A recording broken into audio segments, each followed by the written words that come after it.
दोस्तों 3 जून 1947 वह दिन था जब यह घोषणा अंग्रेजों ने की थी कि भारत आज़ाद हो रहा है। और भारत आज़ाद होने की घोषणा से खुश भी थे सभी लोग। और एक जिन्ना का सपना भी वो पूरा हो रहा था कि अलग पाकिस्तान भी उसके साथ में भारत का एक टुकड़ा हो रहा था। और यही वो दिन था जिस दिन यह तय हो गया था कि ये आज़ादी जो है, जो बंटवारा जो है, वो एक नॉर्मल तरीके से नहीं होने वाला है।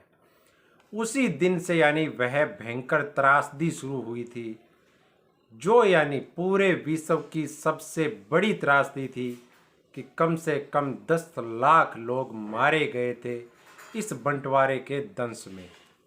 और बंटवारा होना था, सभी चीज़ों का बंटवारा होना था, जिसमें नदियाँ थी, रेलवे लाइनें थी, एक एक नोट था, चल संपत्ति अचल संपत्ति, या फिर बंटवारा उन चीज़ों का भी होना था जो सुदूर पहाड़ों के अंदर नागा आदिवासियों के वहाँ पे अगर कोई गांव में डाक घर था तो उस डाक घर की टिकटों का भी बंटवारा होना था। लेकिन बंटवारा हो कैसे इन चीज़ों का? मुल्क का तो बंटवारा हो चुका था, दो देश, एक देश के दो टुकड़े हो चुके थे। लेकिन इन चीज़ों का बंटवारा करना बहुत महत्वपूर्ण जो काम था, वो कैसे संभव हुआ? आज का वीडियो जो है वो उसी विषय पे है। मैं हूँ राजकुमार स्वामी और आज आपको हर वो चीज़ बताऊंगा इस वीडियो में कि भारत पाकिस्तान में एक एक सुई का बंटवारा कैसे हुआ था।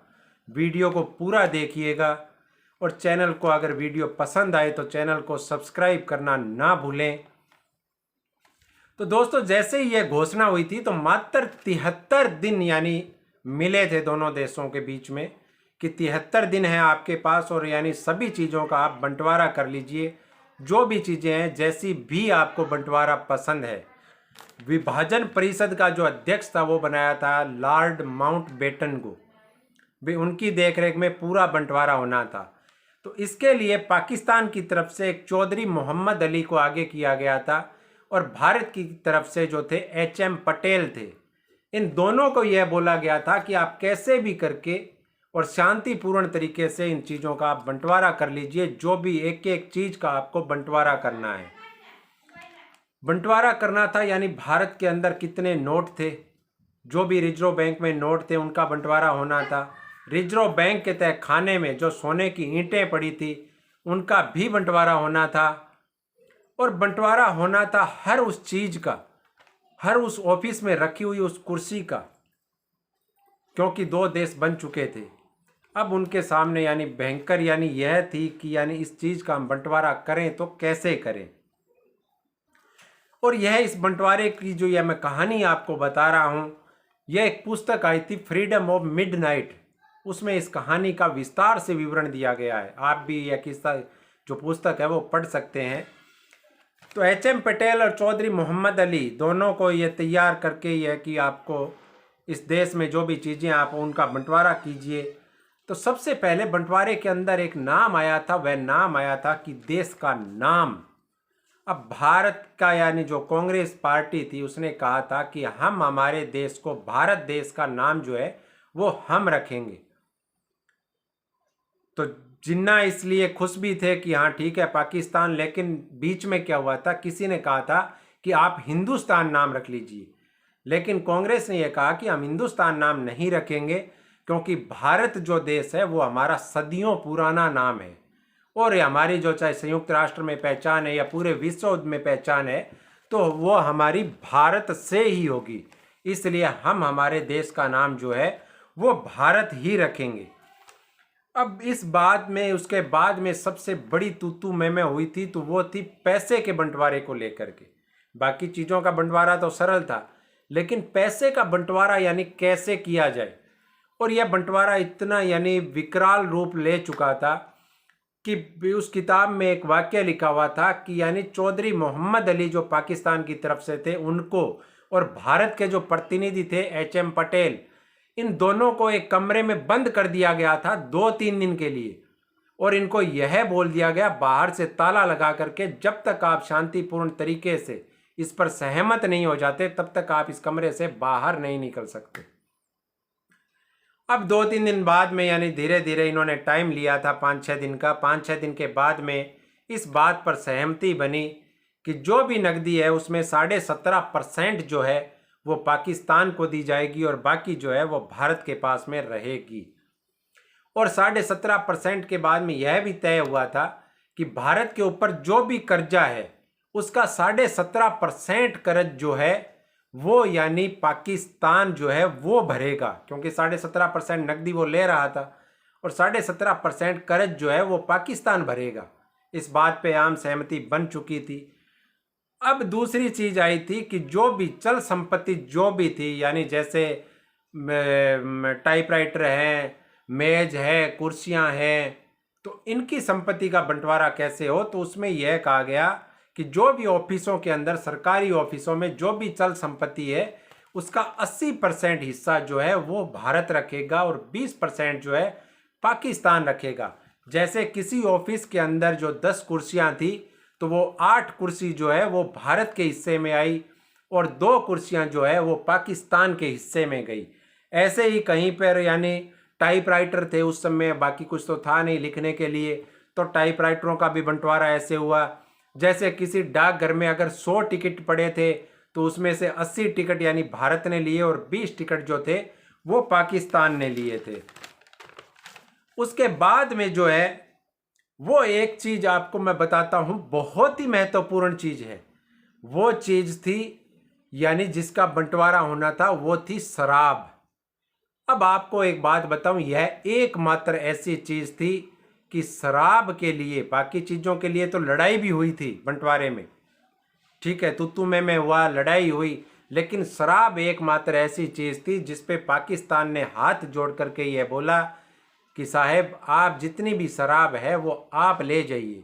और भारत ने बदले में कुछ पैसे भी पाकिस्तान को, यानी जितनी शराब वहाँ से ली थी उसके बदले में कुछ पैसे भारत ने पाकिस्तान को दिए थे। अब दोस्तों एक और यानी इंटरेस्टिंग यानी पॉइंट था।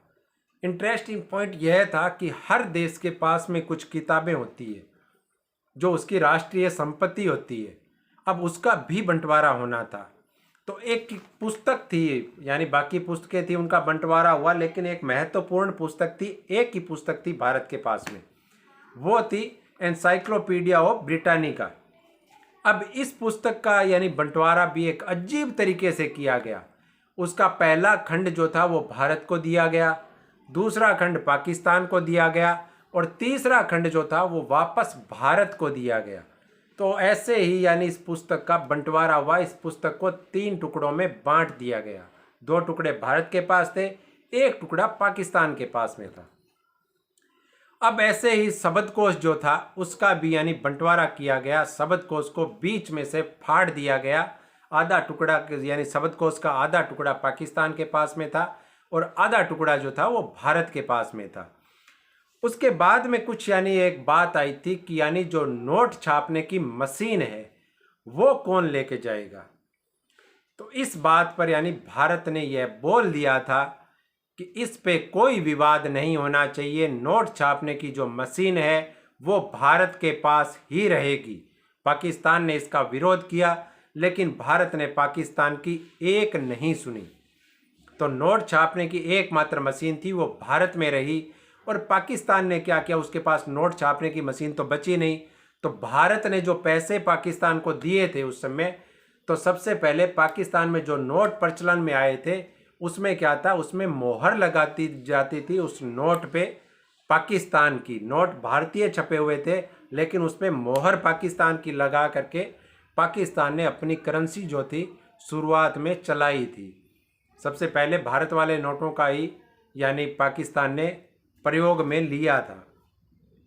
अब दोस्तों एक यानी पाकिस्तान में कुछ यानी मौलाना थे, उन्होंने कहा कि यानी ताजमहल जो है कैसे भी हो, चाहे उसको आप यानी टुकड़े करके लाओ, कैसे भी लाओ, ताजमहल हमारे हिस्से में आना चाहिए।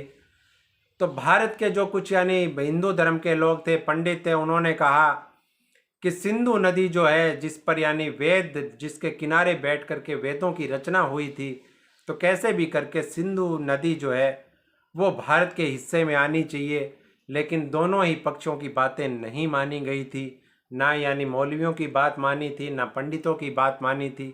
ये बंटवारा जैसे हुआ था वैसे ही हुआ था, क्योंकि यह बातें वाजिब नहीं थी दोनों पक्षों की। अब दोस्तों एक यानी इस बंटवारे के अंदर जो सबसे अजीब वाकया हुआ था वो यानी अब आप सुनेंगे तो हैरान रह जाएंगे। वह वाकया था वायसराय का जो अस्तबल था, उस अस्तबल का जो यानी वायसराय भवन में जो अस्तबल था उसके अंदर 12 बग्गियां थी।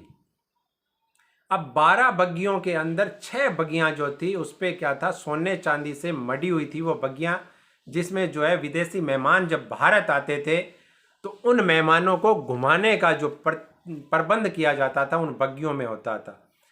6 बग्गियां जो थी वो रुपहली थी यानी सुंदर वो थी, लेकिन 6 बग्गियां थी जो सोने चांदी से यानी उसकी नक्काशी की गई थी, ऐसी बग्गियां थी। अब भारत पाकिस्तान दोनों इन बग्गियों पर भीड़ पड़े थे, लेकिन उसका यानी एक वायसराय का जो यानी क्लर्क था, पीटर जॉय जो था, उसने कहा कि आप कैसे भी करके इन बग्गियों को तोड़ तो सकते नहीं है भैया, सोने चांदी से इतनी बेशकीमती बग्गियां हैं, अगर तोड़ेंगे तो बहुत गलत होगा, तो क्यों ना आप जो है सिक्का उछाल करके टॉस करके, जैसे आजकल होता है मैचों में कि आप टॉस करके इन बग्गियों का बंटवारा कर लीजिए। 6 बग्गियां भारत के हिस्से में आएगी और 6 पाकिस्तान के हिस्से में जाएगी। तो जो टॉस जीतेगा उसके हिस्से में सोने और चांदी की जो बग्गियां थी उनका बंटवारा हो जाएगा।